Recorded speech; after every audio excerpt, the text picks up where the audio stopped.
Good evening and welcome back to the news. Fire has completely destroyed a building which housed several apartments at Grand-Anse-Pralin early this afternoon. The building belongs to Mr. Peter Payette. It took the fire brigade at least 3 hours to put the blaze under control. So far, there are no reports of injuries. The cause of the fire is not yet known. The Rapid Response Committee, which is chaired by President Danny Faure, held a special meeting at State House this morning.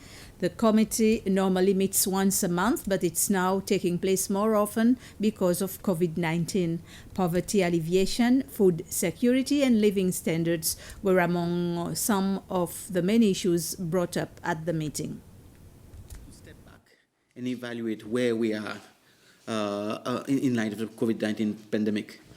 A lot of work has been done since March up to now to help families, to help people that has fallen through the cracks in relation to who has been hit by the pandemic.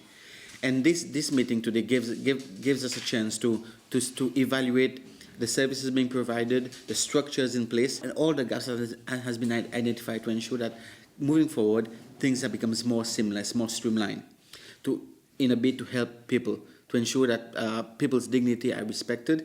And also emphasis was placed on not just giving assistance, but accompanying people as we walk through this pandemic, to ensure that no one is left behind, to ensure that people get a sense of dignity, a sense of pride in terms of work, so that they are not only just dependent on the assistance that's provided, but they have this sense of belonging, the continued sense of belonging, that they belong to the community, and they are doing something in return for the community. We feel that there's people that are in need, and because of their pride, they are not coming forward. The Minister for Tourism, Didier DOGLEY, has held a meeting with the Pralin Business Association. That was a follow-up discussion after the government announced its commitment to pay the salaries of private sector until the end of December. Minister DOGLEY said he didn't have information on the number of businesses that have received government assistance, but he said businesses whose applications for assistance have been rejected can appeal. He also confirmed that some businesses have informed the Ministry of Tourism that they intend to carry out redundancies. We need to keep that dialogue going between us and the different associations and organizations that exist. And even we're going to see some hotels afterwards where we'll be talking on a one-to-one with some of the establishments. We discussed various points. From our side, we wanted really to bring to them to the attention of what we've been doing and what are the preparations that are being done and when do they expect tourists to be back in Seychelles. And they brought to us the things that they believe are important for us to take back as government, and then for us to be able to address those so that they feel that they are part and parcel of what is being discussed and the major decisions that government is taking right now. Breweries has announced it won't be paying an interim dividend to its shareholders owing to COVID-19 crisis, but the company is reassuring consumers there'll be no increase in prices of its products. The brewery has maintained production during the partial lockdown, enforcing strict social distancing measures. The new normality for staff arriving for work at Seychelles breweries, daily health checks and hand hygiene reminders. It's weathered the partial lockdown. The company's difficulty now is accessing scarce foreign exchange. 95% of our raw materials are imported, so it's absolutely vital that we get that foreign exchange. We pay most of our bills in either euros or dollars or sterling, and we've taken prudent measures, I would say, in the last number of weeks to ensure that we have availability and consistency of supply of cash. Production lines have kept moving, with staff spread thinly to maintain social distancing.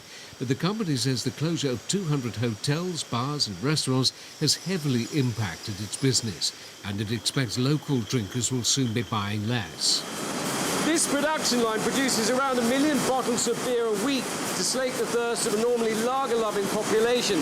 But as people's budgets tighten and the costs of producing it rise, the company's decided it can't offer an interim dividend this year. At a point in time in the future, when our financial year is complete, we will make a decision on the final year dividend, and that will be communicated towards the end of the year, sometime around October, November. But we have not passed on any price increase to the trade, and our position at the moment is that we will hold that position. And for now, from the beer brewing nerve centre to the brewhouse floor, there are no plans to cut the 150-strong staff. More than 90% are Seychellois who've readily adopted social distancing even in the works canteen and are helping to keep a major tax revenue earner for the government flowing. From the time that either the partial lockdown came into account, it meant that we had skeleton staff on different shifts, but it still meant that we were able to produce all of our products and our range of beers and soft drinks consistently all day, every day. The fundamental health of the business remains. The issue is for how long if its lifelines of forex and consumer demand are cut. The police say a 30-year-old man appeared in court this week in connection with the murder of Catherine Moustache. The body of the 51-year-old woman was found floating in the sea near the School of Agriculture at Ons-la-Mouche in March last year. She had injuries and bruises on different parts of her body. End of this news summary. Thank you for watching. I will be back with more news in Creole at 8 p.m. So stay tuned.